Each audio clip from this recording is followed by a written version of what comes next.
Magandang araw po sa inyo lahat. Narito po muli ang inyong lingkod, si Dr. Jose Maria Alcacid. Ngayong araw, ihahatid ko sa inyo ang isang istorya tungkol kay Jayanti Lewis, isang buntis na babae sa India na nakaranas ng mahirap na panganganak. Sa tulong ng kanyang ina at ang kanyang pananampalataya sa pamamagitan ni San Padre Pio, na ipanganak ni Jayanti ang isang malusog na sanggol na babae na dumaan sa pansamantala at nakababahalang episodyo. Ipinakita ng masalimuot na karanasang ito ang kahalagahan ng halimuyak ng hasmin na sinasabing may kapangyarihang makagamot na nagmumula sa Diyos. Ano ang nasa likod nito? Iyan ang inyong tutukan.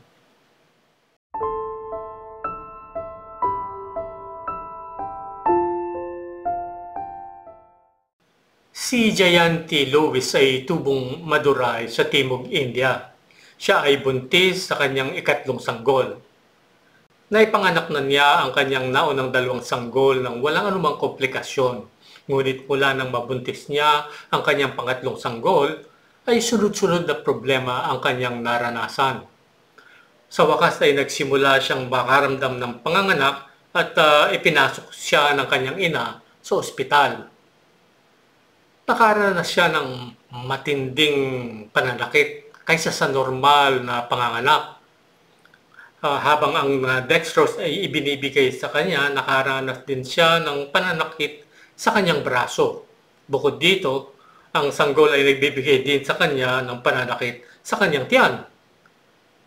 Hindi siya makahiga o makaupo at namimilipit siya sa sakit. Dahil hindi na niya kayang tiisin ang sakit, umiyak siya ng malakas at umupo sa tabi niya ang kanyang ina na nagdarasal ng rosaryo. Sinubukan din niyang aliwin ang kanyang anak at natural lamang sa isang ina ito. Nang mapansin ng kanyang ina ang katotohanan na ang kanyang anak ay nakakaranas ng matinding pananakit, sinabi niya sa kanyang anak, "Anak, isipin mo si San Padre Pio. Pakiusap. Hawakan mo siya sa iyong isip at ilipat ang lahat ng iyong pasanin sa kanya. Tiyak na tutulungan kanyang magkaroon ng normal na panganganak." Naalala ngayon ni Jayanti ang libro tungkol kay Padre Pio sa Ingles na nabasa niya noon. Ginawa niya ang sinabi ng kanyang ina at nanalangin siya kay Padre Pio sa pag-aakalang nailipat na niya ang kanyang pasanin sa kanya. Sinubukan niyang magdasal ng rosaryo, ngunit siya ay masyadong mahina. Nang mapansin ang paghihirap ng kanyang anak, sinabi ng kanyang ina, "Anak, sa ilalim ng iyong kasalukuyang mahirap na kalagayan, mas mabuti na ipasa mo ang pasanin mo kay Padre Pio at manalangin ka sa kanya." Habang nagsimulang lumabas ang mga tubig sa inunan pagsapit ng ika-6 ng umaga, noong linggo ng umagang iyon, inilipat siya sa labor room, ngunit hindi naganap ang panganganak hanggang hating gabi noong Lunes, sa kabila ng patuloy na pag-agos ng mga tubig mula sa inunan. Nagpasya ang mga doktor na ilabas ang sanggol sa pamamagitan ng cesarean section kinakabukasan, Martes, at ng umaga, at nagpatuloy sila sa paghahanda. Gayunpaman, ang pasyente ay lubos na naniwala na ang stigmatista ay makatutulong sa kanyang gamit ang kanyang stigmata upang magkaroon ng normal na panganganak. Bandang 9:30 noong Lunes ng gabi ay bigla na lang napuno ang kanyang silid ng masarap na bango ng mga bulaklak ng jasmine. Pansin na pansin ni Jayanti at ng kanyang ina ang matamis na halimuyak, at sa gitna ng halimuyak na ito ay nakatulog siya ng mahinahon. Dinala siya sa silid ng operasyon 7:00 ng umaga kinakabukasan.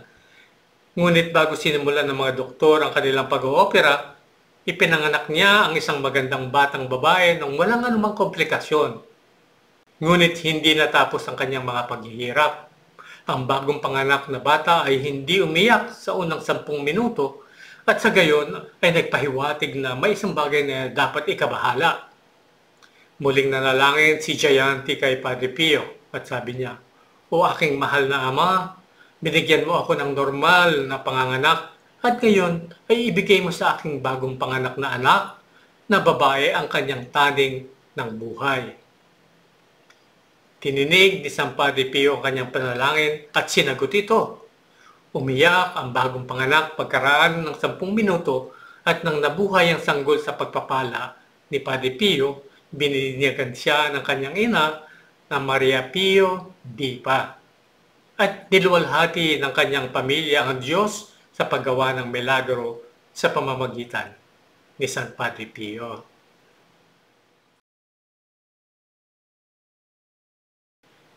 Binigyan ng Diyos ang bawat isa sa kanyang mga nilikha ng isang bukod-tanging katangian at amoy. Gamit ang amoy na ito, nakikilala at nakikilates natin ang mga bagay at naiintindihan natin kung ano ang mabuti sa masama. Ngunit ang bango na patuloy na lumalabas mula sa mga estigmatikong sugat ni Padre Pio ay kanyang espesyal na regalo sa kanya. Ito ay isang espesyal na biyaya ng Diyos sa sangkatauhan na tinatamasa nila sa pamamagitan ni Padre Pio. Nagdulot ang Diyos ng 200 uri ng halimuyak mula sa kanyang mga sugat. Gayunpaman, 5 lamang sa kanila ang patuloy na lumalabas mula sa mga ito. Ang kanilang mga katangian ay ang sumusunod. Una, kapag naabutan tayo ng halimuyak ng rosas, ibig sabihin ay tanggap ni Padre Pio bilang tama kung ano ang ating ginagawa. Pangalawa, ang halimuyak ng bioleta ay nagpapaalala sa atin ang sakit na nararamdaman ni Padre Pio sa kanyang mga sugat. Karamihan sa mga taong may malalim na pagmamahal kay Padre Pio ay nakaranas ng ganitong aroma. Pangatlo, taus-pusong nais ni Padre Pio na pagbayaran ng mga kasalanan ng mga sangkatauhan kapag nagpapadala siya ng bango ng asidong karboliko.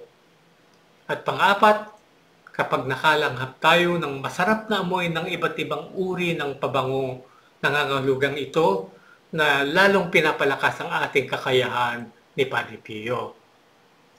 Panlima, nagpapagaling ng mga sakit si Padre Pio sa halimuyak ng hasmin. Ibinigay sa kanya ng Diyos ang pambihirang kapangyarihang ito na gumamit ng iba't ibang uri ng halimuyak pagkatapos lamang niyang ipalalim ang kanyang sarili sa mga tuntunin at regulasyon ng simbahang Romano-Katoliko.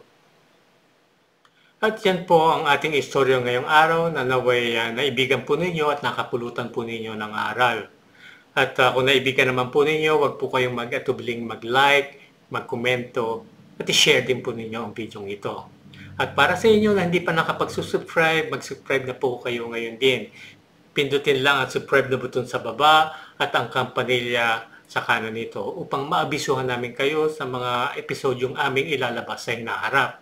At kung nais naman po ninyo kaming suportahan, mangyaring lumahok po sa aming eksklusibong grupo ng mga buwan ng mga taga-abuloy o mga taga-suportang nagbibigay ng donasyon na tinatawag ng mga alagad sa kalinga ni Padre Pio, kung saan mapapakinabangan po ninyo ang buwanan o lingguhang mga pamisa para sa inyong mga intensyon.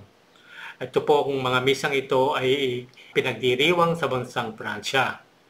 Bilang pasasalamat, padadalhan namin kayo ng binasbasang larawan o medalya ni Padre Pio na naaayon din po sa halaga ng inyong buwan ng donasyon. Para sa pagbibigay ng donasyon, maaari po ninyong gawin ito sa pamamagitan ng direct deposit sa aming video account. At maaari rin naman po sa GCash sa pamamagitan ng bank transfer. At meron din po kami personal na GCash number na sa ilalim ng aking pangalan. Kaya maaari rin po ninyong gamitin ito kung ito po'y mas mainam para sa inyo. Pero mas gusto po namin yung pong GCash via bank transfer kasi diretso na po ito sa aming bank account. Para sa mga karagdagang mga detalye, maaari po ninyong bisitahin ang aming website sa www.angtinignipadrepio.org www.angtinignipadrepio.org. At kung meron po kayong mga katanungan, maaari po kayong mag-email sa amin sa angtinignipadrepio @gmail.com. Ang tinig ni Padre Pio @gmail.com. At hanggang dito na lang po tayo. Maraming salamat po sa inyong patuloy na pagtangkilik at panonood. Taus-puso po akong nagpapasalamat sa mga miyembro ng mga alagad sa kalinga ni Padre Pio na wala pong sawang tumutulong at sumusuporta sa amin. Bahala na po ang Panginoon na gantihan ang inyong kabutihang loob. At hanggang sa muli nating pagkikita, naway pagpalain at patnubayan kayo palagi ng ating Panginoong Diyos.